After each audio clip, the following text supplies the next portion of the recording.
Interesting views out there. What's very fascinating about this topic is how multifaceted it is, yet extremely crucial to the well-being of the society. Let's hear your thoughts. Our esteemed guest is in the building and we'll be talking with her.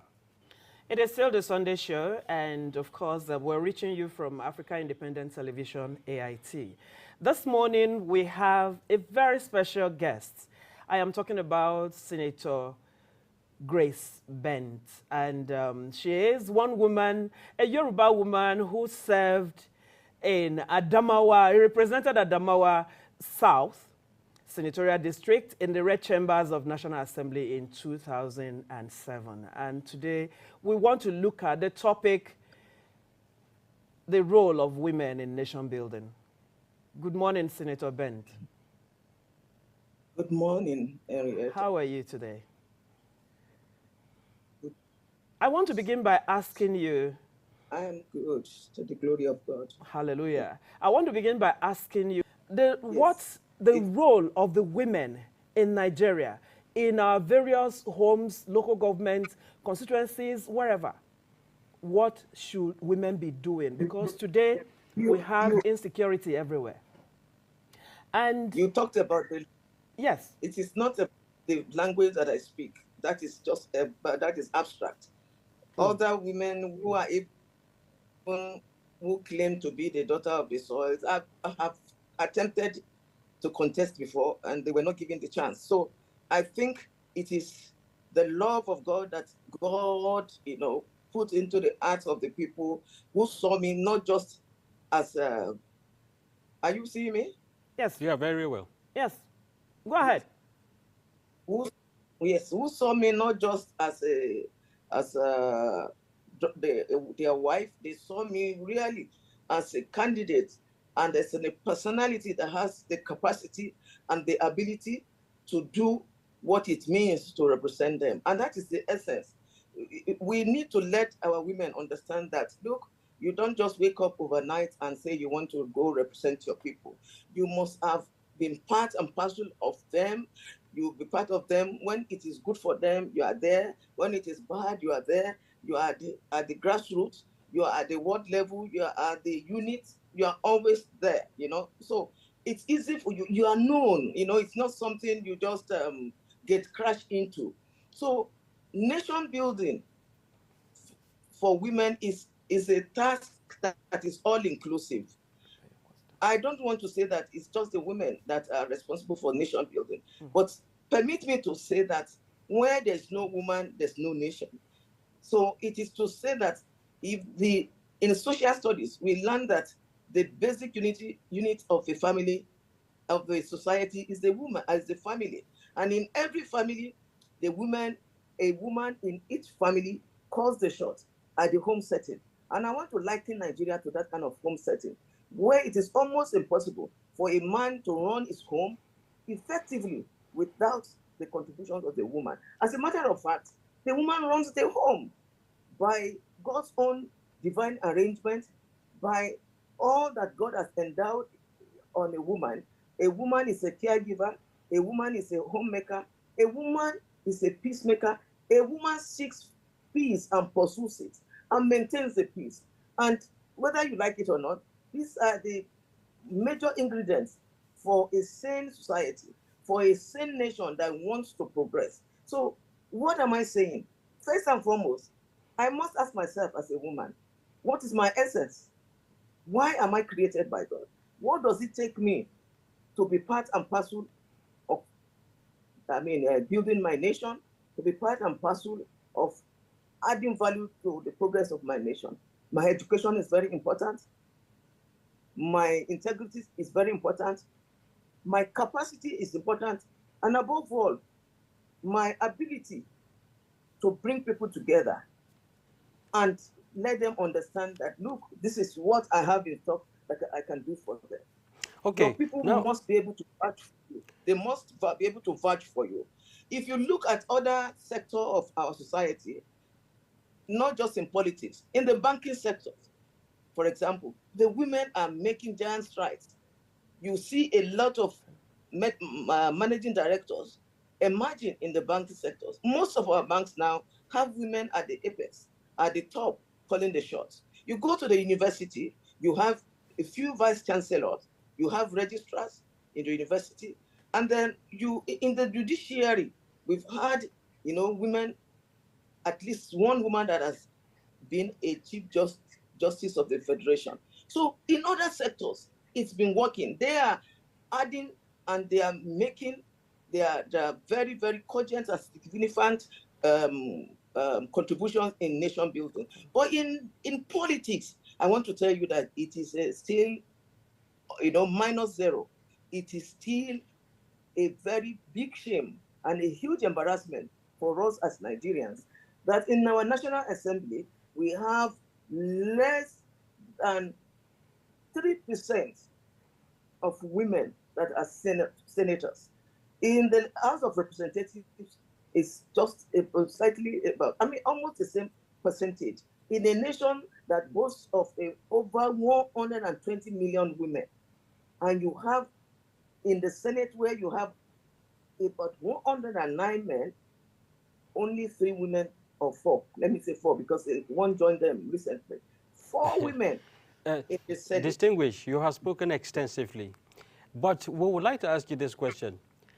How loud do you think it is loud enough for the women, or has the women been heard enough from all aspects of complaints and basically talking about challenges faced?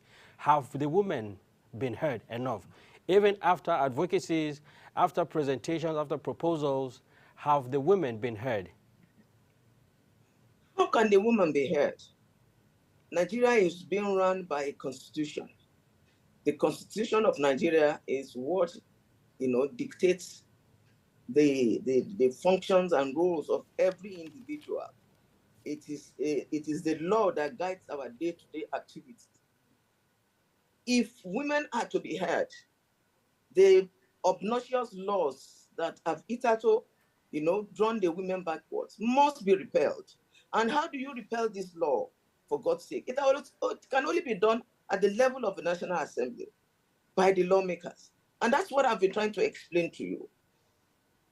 A lot of bills that have been passed that are really bills that can help women to have what we call equality.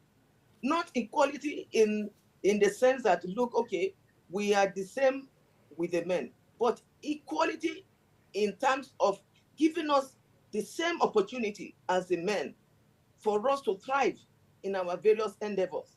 That has not been happening.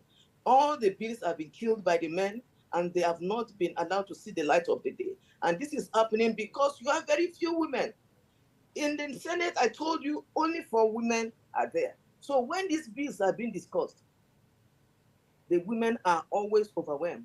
The men always have the day.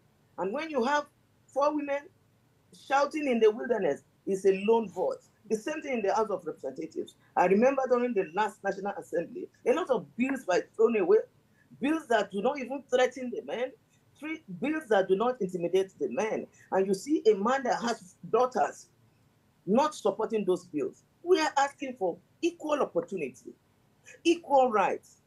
I'm a married woman. My being in a position of authority does not in any way reduce the position of my husband as the head of the family. It rather enhances his position. But how many men see this? So the problem is for our political parties to take the bulls by the horns and enshrine in the party constitution these laws that will give the women equal opportunities so that in the National Assembly, in the parliament, women can be able to come out and their voices will be heard and they can say, look, these laws do not favor the woman. Until we do that, Nigeria will continue to perambulate in one place. I must tell you, Nigeria, it is ripe and it is time for a woman, at least for a takeoff, for a woman to be a vice president candidate in this country. We look forward to that. Distinguished, I want to take you back to the grassroots now. Because today we have so much insecurity around the country and its environs. The women How far have we gone in nurturing our young people? Because today you see young people, they want to achieve, they want to be where their fathers' age are not in terms of acquiring physical things, properties, and all that. What are women, where are we getting it wrong? Why have we failed? Because if what the country is going through today has to be happening, then the women have failed. How do we fix this? Talk to that woman in the rural area, When the you woman want, in the city center, everywhere. when you want to talk about insecurity, the issue of insecurity is a multifaceted issue. The dimensions are numerous. But it is women that gave birth to those people who are disturbing the country. Exactly. Yes. Yes, I'm going there. I'm going there. Okay. The women gave birth to children. Where are the fathers? The last time I know, it is that a man and a woman make up the home. So if you say it is the women and continue to keep the blame on the women, then you will never progress. The house must be run by both entity, the man and the woman. It doesn't mean to say that it is because the women are the ones that are raising the children alone that is the cause of insecurity in Nigeria. No, far from it. The issue of insecurity in Nigeria is an endemic one. And then it is a vicious concentric cycle of misplacement of our values, the erosion of our family values that have not been taken seriously. And you want to take it and you look at it from the top. No, look at the foundation. My Bible tells me once the foundation is faulty, there's nothing the righteous can build on it. So what you're saying is that even children that are well brought up, the peer pressure in the university, the kind of things they see that we political elites and politicians do, and everybody is in a hurry, everybody is on a fast lane. Materialism has become the order of the day. Everybody wants to put it. Of course, there's nothing wrong with money. Money is good. But once you begin to love money above your conscience, then you're going to run into trouble. And the moment Nigerian government begin to realize the role of women in helping to seek for peace, in helping to maintain peace, but the better for the government. I should ask you this, distinguished. The woman is being seen as the nurturer of the home. Not just the nurturer. Yes, I want to. The woman is just. Let me land. The woman is just seen as the nurturer of the home. How do the women come in? How do the woman come in to put the house together? Let's talk about proffering solution to the situation on ground. Okay. How many times have you seen women being appointed as Minister of Defense, Minister of Internal Security, and in areas that are really very critical, the critical areas of our security? Whether you like it or not, the women and the youth go together. We are their mothers. We are the ones that raise them. We are the ones who know where the shoe pinches them most. How many times have you seen the government of Nigeria put women together, women that have the capacity to say, look, let us sit on the drawing board. Come to the decision-making table. How can we talk to our youth? Let us go to Sambisa, for example, with women. That's a risk. Let us go there. We get back to these men. We get back to these boys. Even our husbands, they are still our babies. Any man, except a man that is mentally sick, that would not have a soft spot for his own mother or his wife or his own daughter. And that is a natural arrangement by God. So when you want to tackle this issue by just using force without the input of the women, we have the secrets, for God's sake. And we have refused to allow the men know this secret until they decide to bring us on board. And we will change the narrative. But when you all the time it's the men who talk to them all the time. We know how to coerce them. We know how to rub their heads. It's a man that is under the influence of drugs. Even when you're under the influence of drugs, the moment you see your mother, something will clear in your eyes and you put down that gun. The moment you see the cry of your mother. For example, the women are the best negotiators. I've seen it happen in America in 3 quick succession when the American government appointed 3 women as their, Secretary of State. Albright, Madeline, what do you call her? Condoleezza Rice. Condoleezza Rice, Susan Rice, Hillary Clinton, and so on. There's something instructive about this. They are the best diplomats. They are the best. This is the way God has created us. We have different sides and different solutions that we can proffer to different problems. But Nigeria is a country where it is exclusively a man's world. And that is why when you keep doing the same thing with the same style and methodology, and you are not getting results, wisdom demands that you sit down and look inwards. It's profitable to direct. Yes. Wisdom is the principal thing. And the wisdom here, I want to tell you, the joker here is the women. So in any case, what you're saying, distinguished, is that the current government should bring more women on board. Into critical sectors. Very critical sectors. Not just women.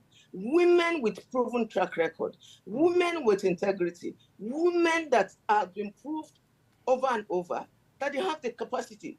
You do not sacrifice the building of a nation on the altar of gender insensitivity, on the altar of ethnic jingoism, on the altar of religious fanaticism. I mean, it's arrant nonsense. No nation can be built with that kind of approach or approaches. So we must go back to the drawing table and understand that, look, there's nothing. We have not, it's time we can still take our stock and retrieve our steps. Thank you so much. For us, if Nigeria has to move forward, shouldn't be an exclusively men's rights or men's responsibility. Thank you so much, distinguished, for your time. Well, we'd like to say thank you very much once again for your time. And from all the discussion, it's been explicit and extensive. In fact, you are a role model, a mother, and a shining example to women. And from what has transpired from this little discussion, I see a ray of hope.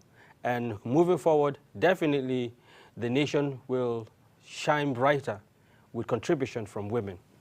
Thank you once again. We'll continue with programming on this Sunday morning show. Yes. Thank you so much, distinguished. Thank you once again. We appreciate it. My pleasure. Thanks for having me. I will be your SA media when you become the Minister of Defense. Thank you. All right.